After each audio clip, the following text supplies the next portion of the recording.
My name is Nora Camden. For most of my 30 years, I've considered myself a quiet cultivator of beautiful things. I'm a landscape architect in Port Blossom, Oregon, a city perpetually washed in soft light and draped in the scent of damp earth and pine. My work is my sanctuary. I draw order from chaos, coaxing life from soil and stone. I build retaining walls that hold back landslides and design gardens that bloom in predictable, comforting cycles. My life, much like my designs, was built on a foundation of structure and quiet dedication. I believed, perhaps naively, that if I built my own world with enough care, its peace would be unbreachable. It was the persistent drizzle of an early October week, the kind that settles deep into the bones, that ushered in my 30th birthday. And it was at 3:35 in the morning, when the only sounds were the rain's gentle rhythm against my window pane and the low hum of the city sleeping, that my phone buzzed on the nightstand. The sharp, electronic sound was a violation of the quiet. It was a bank alert. The moment the screen illuminated the darkened room, a cold dread, heavy and suffocating, settled in my chest. It felt as if the damp air outside had seeped through the glass and filled my lungs.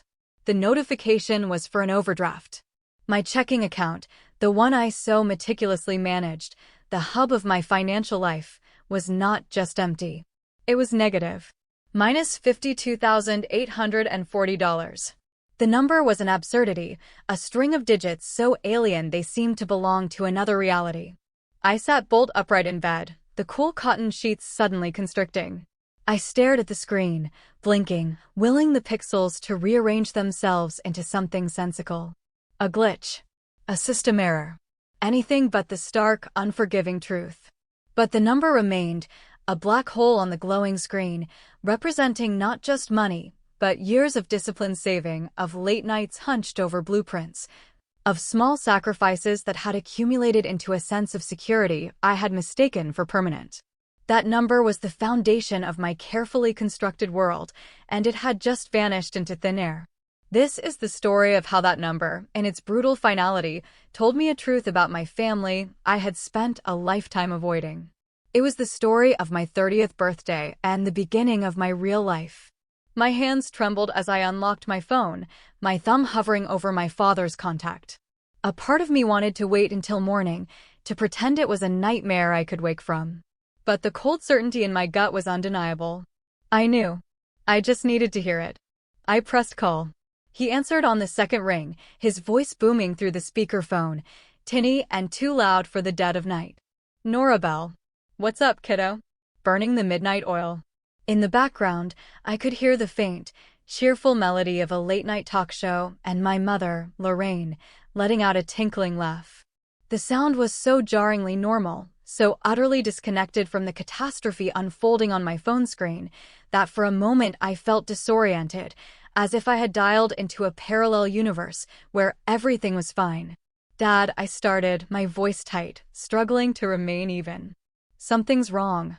With my bank account. It's empty. My card was just declined for an online payment. Did something happen?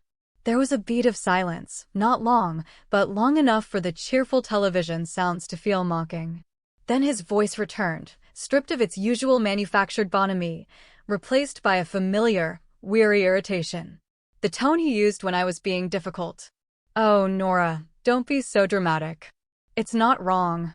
The family needed a little help, that's all. I just sat there, the phone pressed hard against my ear, the cold plastic a stark contrast to the heat rising in my face. The rain against the window seemed to grow louder, each drop a tiny hammer against the glass. Help, I whispered. What kind of help costs $52,000? Well, let's see, he began, his tone a lecture. Your mother had that procedure, the one the insurance wouldn't fully cover. And your brother, Ethan, his truck needed a new transmission. You know he can't work without it. And we were a little behind on the mortgage for the house on Hawthorne Lane. Just a few things piling up. It was an emergency. I couldn't breathe. It wasn't the money itself, not really. It was the casualness of it, the utter lack of consideration. The assumption. Why didn't you ask me? The question came out small, fragile. He didn't hesitate. His response was swift and practiced. Ask you? Nora, we don't need to ask. Your family. You owe us. We raised you, we fed you, we gave you a roof over your head. This is what you do for family.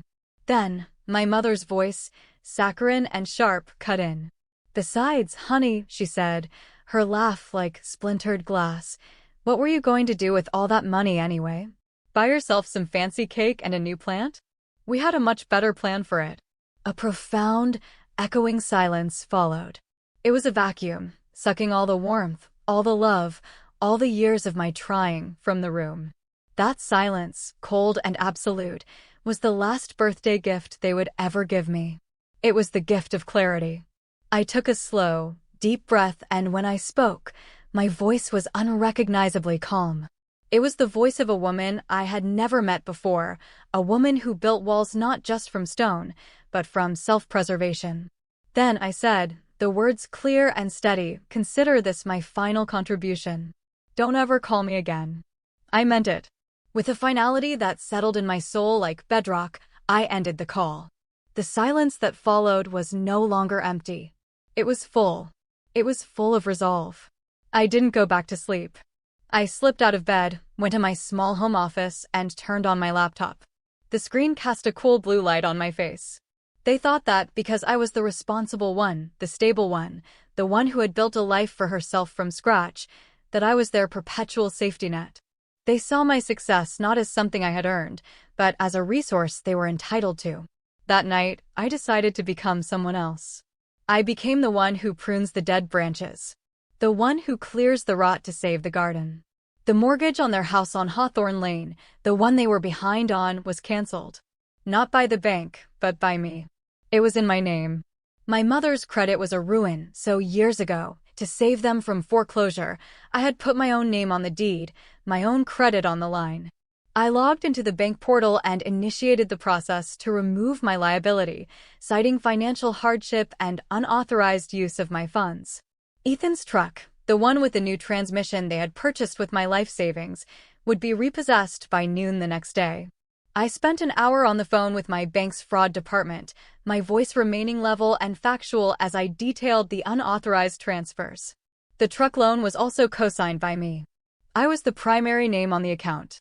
I reported the vehicle as being held under fraudulent pretenses. My mother's outstanding student loans from a community college degree she'd never finished, loans I had foolishly co-signed in a moment of weakness a decade ago, were now in jeopardy.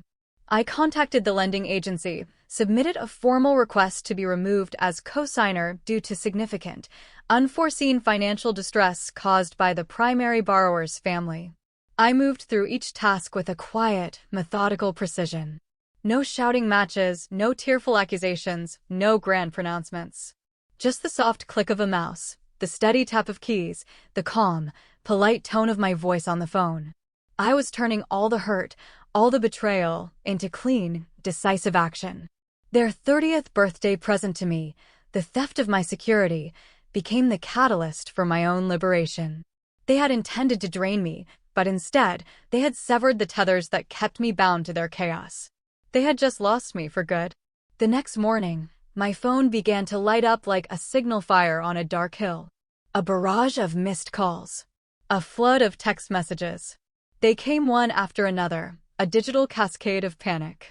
The first texts were from Ethan, uncharacteristically articulate in his anger. Nora, where the hell is my truck? The towing company just took it. What did you do? Then came my father's, oscillating wildly between confusion and command. Honey, did something happen with the mortgage? The bank sent an email saying the account is in default. This has to be a mistake. Call us. We're family. Family. That word. It only seemed to surface when the consequences of their own actions came calling. It was a shield they hid behind, a key they used to unlock my resources, my time, my empathy. Where was the word family when they were keying in my bank information in the dead of night? Where was it when they laughed about my birthday cake? I didn't respond. I was too busy. I spent the day fortifying my life. I drove to my bank and sat with a personal banker, a kind woman with gentle eyes who listened patiently as I explained the situation. We put freezes on my credit with all 3 bureaus. I changed every password to every account I owned, creating complex, unguessable strings of characters that had no connection to my old life. No pet names, no childhood streets, no mother's maiden name. I called every utility company, every streaming service, every shared account that had ever been tangled up with them. The family phone plan, which I had paid for faithfully for over a decade. Cancelled.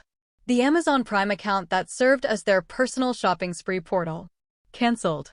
The Netflix, the Hulu, the internet service at the house on Hawthorne Lane, all of which were in my name because their credit wouldn't pass the check. One by one, I snipped the threads. They had forgotten something crucial in their assessment of me. I wasn't just the nice daughter, the generous sister. I was the architect of their stability. My name wasn't just a convenience, it was the pillar holding up their precarious financial house. They had treated me like a debit card with a limitless balance and a human heartbeat. They assumed that because I loved them, the transactions could continue forever. But this was never about the $52,840. It was about the ease with which they took it. It was the chilling absence of guilt, the utter lack of hesitation.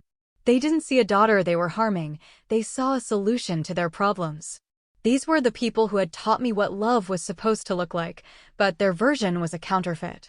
It was a contract where they held all the power, and I held all the liability. I found an old email from my father, sent last Christmas. "We're so proud of you, Norabelle. You're our success story. We don't say it enough, but you're our little miracle." I used to read those words and feel a warmth spread through my chest, a validation I craved. Now, they just felt hollow, manipulative. If I was their miracle, why did they treat me like an ATM? So I was doing to them what they had done to me for years, just in reverse. I was quietly disconnecting their access to my life. While their calls grew more frantic and their texts turned from angry to pleading, I finally took a deep, shuddering breath. For the first time, I wasn't the one scrambling to fix things. I wasn't the designated helper, the family's emergency contact. I had become a wall they could no longer breach. And I was far from finished. By Saturday, their desperation had reached its peak. They drove the 45 minutes from their suburb to my apartment in the heart of Port Blossom. I watched them through the peephole, a silent observer of the storm I had refused to engage with. My father, Richard, was pacing on my small porch, his face ruddy with anger, gesturing wildly as if rehearsing a speech. My mother, Lorraine, was performing her grief, dabbing at her eyes with a tissue, her sobs audible even through the thick wood of the door. The doorbell rang, a shrill, demanding chime. Then came the banging. "Nora, open this door right now." "This is ridiculous," my father's voice boomed. "Honey, please," my mother cried, her voice calculated to sound broken. "We're your parents. You can't just do this to us." I sat calmly on my sofa, the one I'd bought with my own money, and sipped a cup of peppermint tea from a mug they had given me 2 birthdays ago. It had the words "number 1 daughter" printed on it in cheerful, looping script. The irony was so thick I could taste it. I didn't open the door. I didn't say a word. I let their fury and their performance play out to an audience of one, an audience who was no longer buying tickets to their drama. They screamed and shouted for what felt like an eternity, but was probably only 12 minutes. Their threats and pleas were just noise, the static of a relationship that had lost its signal. Yelling doesn't mean anything when it isn't accompanied by respect. When the banging finally stopped and I heard their car pull away, I opened my laptop. I composed one final email, not to them, but to my lawyer. It was a formal request to draft documents severing all remaining legal and financial ties, including the power of attorney I had granted them years ago in a misguided gesture of trust. Later that afternoon, I saw my mother's post on Facebook. It was a masterclass in vey booking, designed for maximum sympathy. It's always the ones you love the most, the ones you sacrificed everything for, who end up hurting you the deepest. She didn't tag me, but she didn't have to. The comments flooded in from her circle of friends, a chorus of enabling voices. "You raised her to be too independent, Lorraine. That's the problem. She owes you everything. Kids today are so ungrateful. Entitled. That's what she is. Thinks she's better than everyone now. Entitled." The word hung in the air. I had given them everything I had to give, Not out of obligation, but out of a deeply ingrained belief in the ideal of family. I believed love meant showing up, supporting, lifting.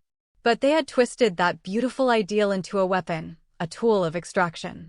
That evening, I arranged to have my phone number changed. Before the old number went dark forever, I left one final voicemail on my father's phone. It wasn't angry or vengeful. It was just true. "You had a choice," I said, my voice quiet but firm. "You could have chosen to be honest. You could have chosen to respect me. You chose to be comfortable instead. You broke a trust that I spent years building. Now you can learn to build your own lives without me." Then I blocked every number I had for them. No dramatic goodbye, no final confrontation. Just a quiet severing. The same kind of quiet they had afforded me when they took my money, my security, my peace of mind. But now, for the first time, the silence was mine. It belonged to me. The silence, I was learning, was a language of its own. In the days that followed, it spoke volumes. A week later, a text came through from my cousin, Tessa. Tessa was the family's designated peacekeeper, the well-meaning messenger who always got caught in the crossfire. "Nora, did you really shut off the gas at your parents' house? Mom said it's freezing in there. They have no heat." I stared at the message, the phone heavy in my hand. My first instinct was to defend myself, to explain the long and complicated history. I typed out a long paragraph, then deleted it. The new me didn't need to justify her boundaries. I replied with a single, simple sentence. "I didn't shut it off, Tessa. I just stopped paying for it." The 3 little dots appeared, indicating she was typing. They pulsed for a moment, then vanished. There was no response.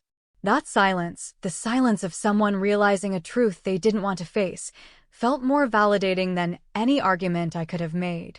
A few days later, an email from a strange, anonymous address landed in my inbox. The subject line was a plea. "Please read this." I knew it was from my mother.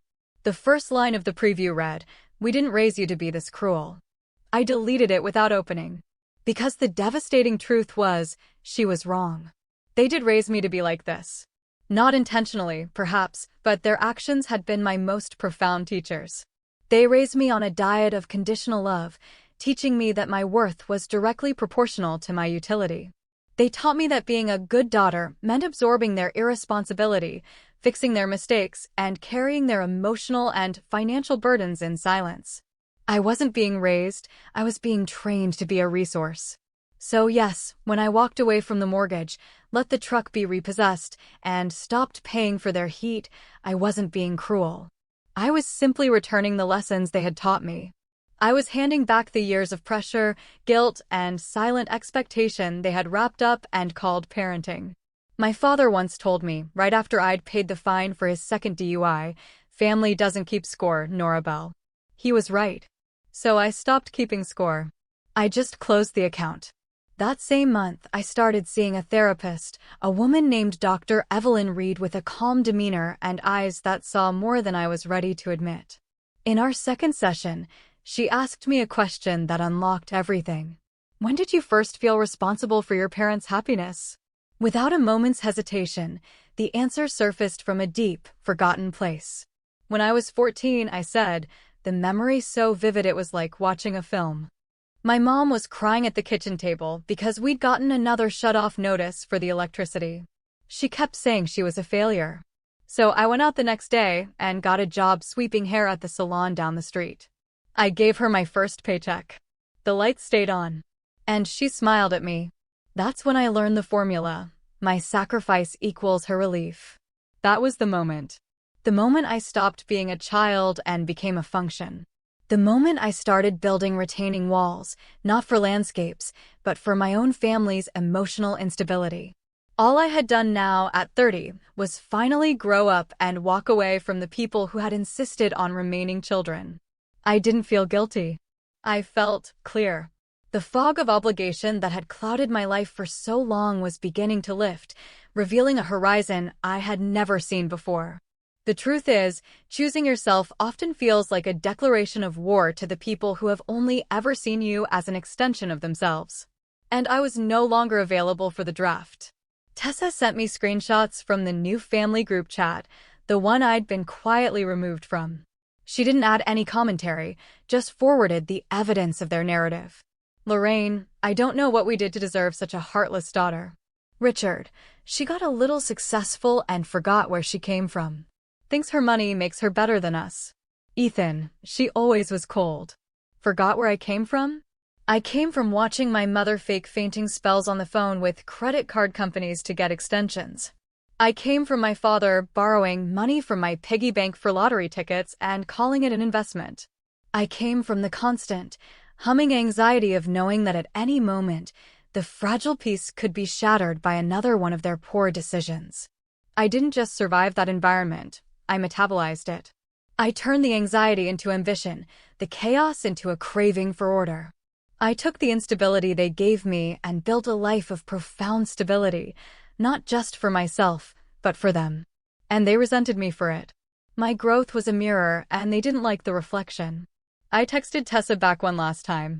If you repeatedly break something, you don't get to be surprised when it's no longer there for you to use. Then I muted the conversation and blocked her number. Not out of malice, but out of necessity. You cannot heal in the same environment that made you sick. That night, I posted a short message on my private Instagram to the small circle of friends who knew the real me. Boundaries aren't a sign that you don't love someone. They're a sign that you love yourself enough to protect your peace.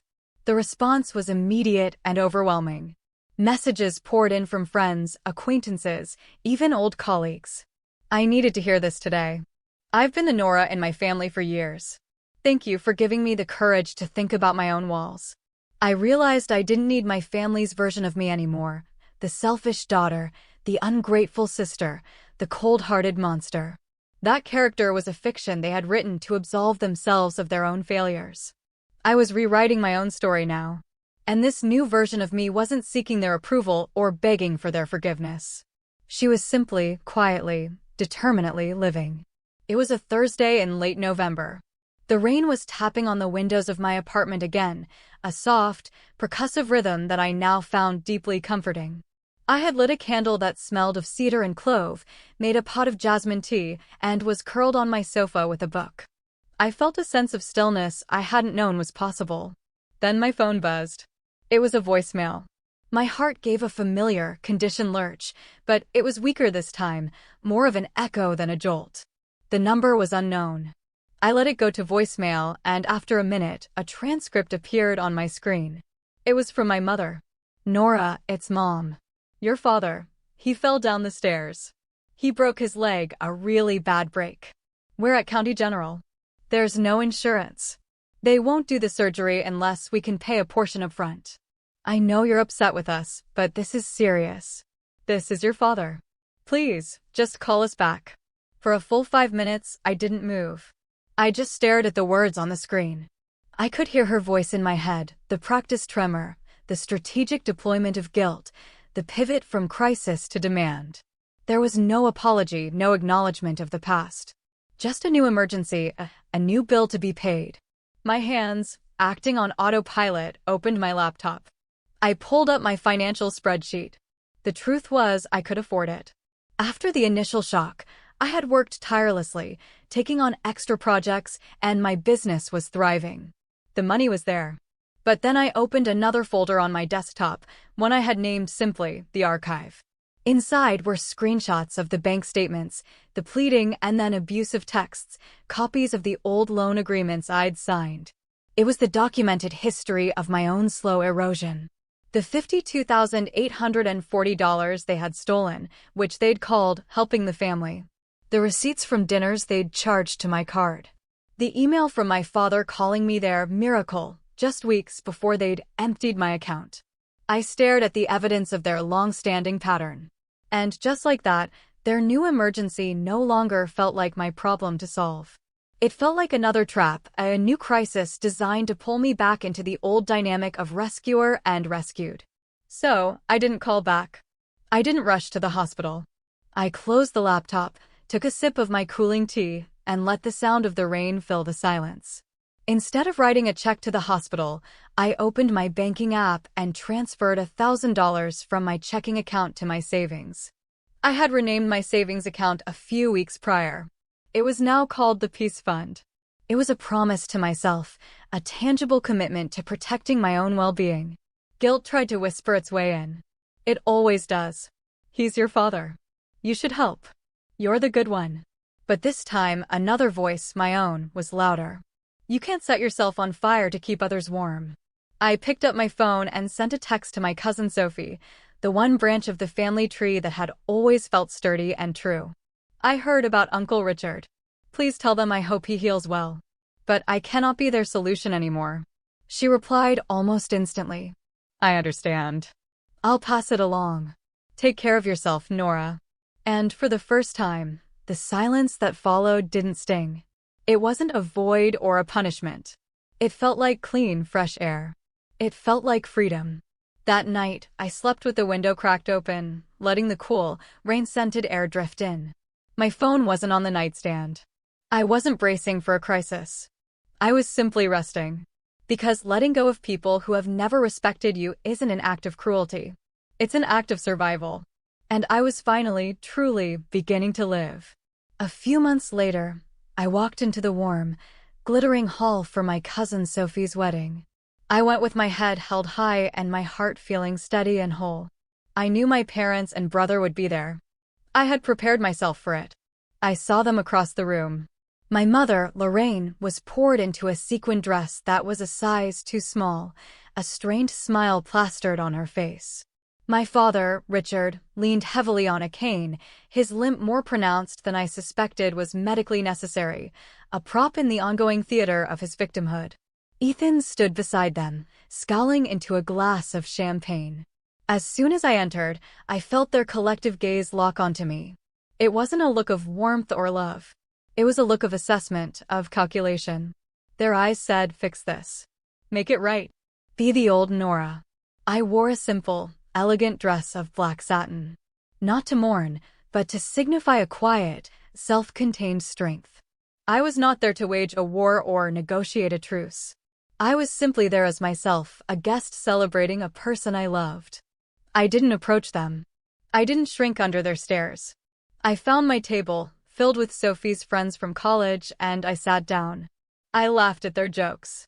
I talked about my work, the winter gardens I was designing. I let my happiness be its own quiet statement, a form of rebellion that said, you no longer have any power over my emotions. During dinner, my mother made her way to my table, her movements slow and deliberate. She stopped behind me, placing a trembling hand on the back of my chair. You look different, she said, her voice a soft murmur meant only for me. I turned slightly and met her eyes. They were glossy, but not with tears of remorse. It was the sheen of loss, the dawning recognition of what she had thrown away. I replied, my voice gentle but firm. She opened her mouth to say more, to start the old script, but I raised my hand just an inch, a small gesture of finality. I'm happy to be here for Sophie, I said quietly. This evening is about her, not about us. And that was enough. The boundary was clear, kind, and absolute. She saw me then, not the daughter she could manipulate, not the fixer she could deploy, but a woman standing on her own ground. I was no longer their rescue boat, always on call to pull them from the choppy waters of their own making. I had become a lighthouse, standing on a distant shore, bright, steady, and untouchable. During the wedding toasts, my father raised his glass, and his eyes found mine across the room. It was a test, a silent plea for me to join in, to offer a nod or a smile, some signal that the old ways could be restored. I didn't move. I didn't lift my glass in his direction. I didn't pretend.